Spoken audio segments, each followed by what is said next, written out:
I say rather than 13th hole at people's golf club, just hit a tee shot off the tee. I've hit the fairway. This is a rare occasion.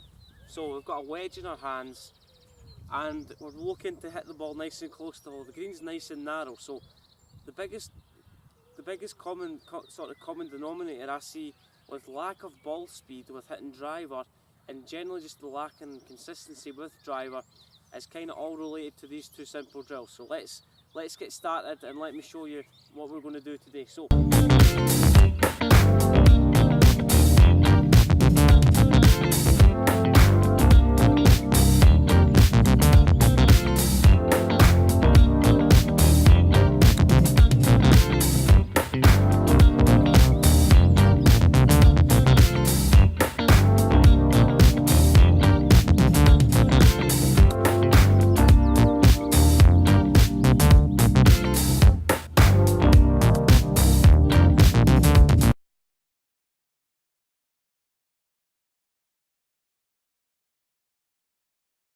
one of the biggest faults I see in golf is when people address the golf ball with, let's say, driver, and what tends to happen is they have known as a weak grip. So what I mean by a weak grip is their hands are kind of rotated too far to the left. Club face opens a lot at impact. So this fault is obviously open club face, club lead wrist at the top of the backswing. So club face is open, club face pointing right, club gets a little bit across the line. So what you need to do in order to change your wrist conditions, what we're going to do is we're going to grip the club in front of us. So the end of the club we're gripping almost onto the metal. So the idea is we're going to get this club head a little bit behind our body as we get to the top of the backswing. So if you were to take the club back and then you were to cup this lead wrist in this position again, where the knuckles are pointing kind of down to the ground and you've got a lot of bend in this left wrist, then what's going to happen is this club head is going to be visible across the line. Okay, so we're just making the club shorter by using this drill instead of using the normal length drill. What we're going to do is we're going to grip it halfway down the metal.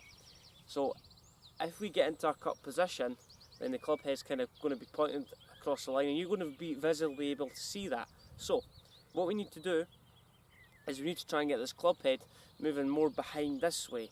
So the butt end is kind of pointing out towards the front of our body, club head's kind of behind. So this position, so we don't want to point it to the ground, we want to point to the sky. That's going to allow the club head to move behind us. Okay, club head's in a nice strong position, and then from there it's just going to generally allow the club to come down in a better angle.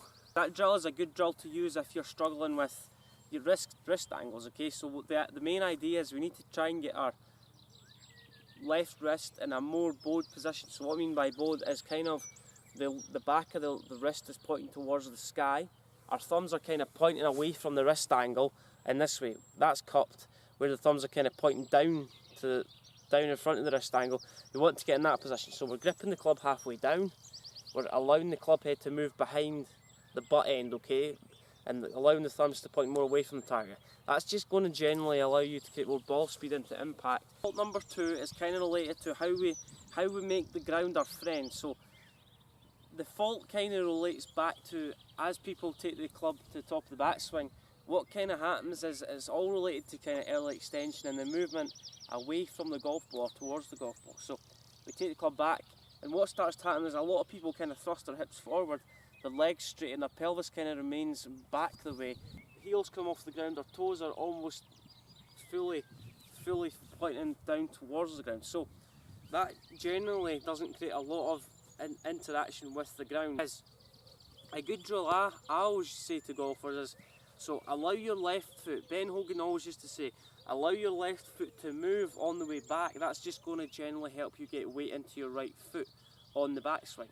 And the reason why you do that is a lot of people are kind of restricted in their hips and in their shoulders. So if you let that left hip move or that left foot come off the ground, you're going to generally get more weight towards this right foot and increase a little bit of range of movement. So what you need to do is you need to lift your left heel off the ground so your toes kind of in contact with the ground, then lift your right toe off the ground. So the idea is, if I take the club back, I want my left foot to kind of remain there, my right toe's coming off the ground, my weight's going into my right heel, and then from there, that's the way you should kind of feel that position. So the weight should be into the right heel on the way back, And as we start down, what we need to do is we need to plant our left foot, so our almost left foot's flat on the floor now.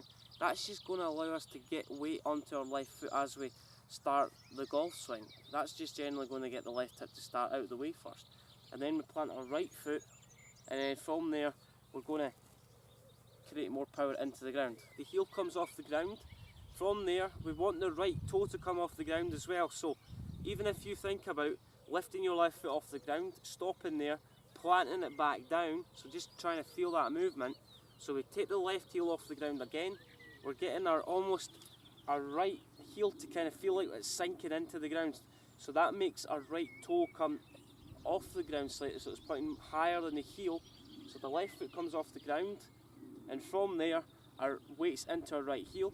To start the transitional movement from the top of the backswing into the downswing, we plant the left foot first, the heel goes into the ground, the right foot kind of goes into the ground as well. We're applying pressure, we're nice and set, we're ready to pull the trigger, so we apply pressure into the ground, then we're going to rotate for impact. So what we talked about there was kind of using that drill where we focus on different wrist angles. So meaning we need to get this club head to more behind our body, so the back of the lead wrist can point almost to the sky, so we can get our lead wrist in a nice board position. And the second thing what we talked about is using the ground. So allow the left foot to move, that's going to get more weight to your right foot, plant that left foot back down, and from there everything's going to move towards the target. Liking the content recently, make sure you subscribe to the channel at Jamie Allen Golf, and like the video and share the video around. And if you've got any other thoughts on any other previous videos I've done, make sure you post your comments below and like the video. Visit me on other social media platforms under Facebook, Twitter and Instagram under Jamie Allen Golf.